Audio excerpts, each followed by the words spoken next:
So when we start off in this film, Thor has a new look, new hairdo.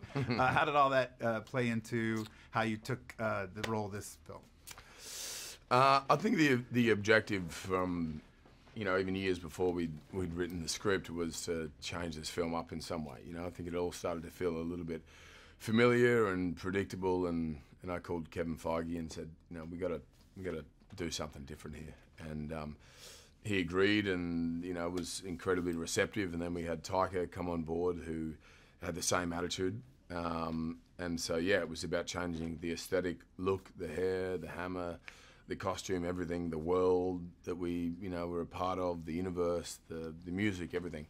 And so it felt like kind of a clean slate, and starting again and playing a new character in a way, which was hugely freeing and invigorating. Super great. Funniest Thor film by far. Thanks, so what makes Thor more relatable as a superhero in this film? I think there's a vulnerability to him, and then accessibility to him that wasn't there prior. I think the first time I played the character was about making him, playing a god, and being sort of ethereal and godlike and speaking a certain way and moving a certain way. But the problem is with that is that then it's good for one film, but then after that you sort of hit a ceiling and you have nowhere to go. And so this film was about kind of stripping that back and having a greater access to that vulnerability and relatability about he's one of us. He has the same problems that we all have. He has the same insecurities that we all might have, or the same sort of concerns or fears or whatever.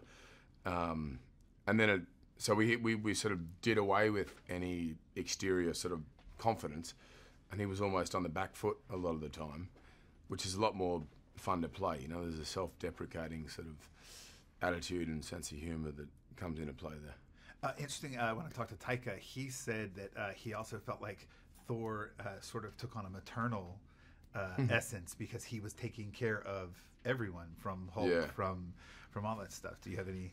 Yeah, sure. I think it's. I think there was a reluctance to do that, more so than the other films. I think prior it was because that was his duty, and he should fill that role. Whereas this time around, he'd sort of denied that role, yet was thrust into a position where he had no choice. And even if he didn't know what the hell was going on or how to handle it, he had to sort of step up and do it. And it was nice. Then you have, Tessa Thompson, for instance.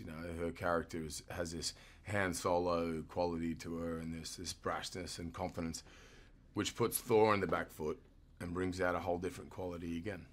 So, last question, because they're gonna wrap me up. When you were shooting in Brisbane. Mm-hmm.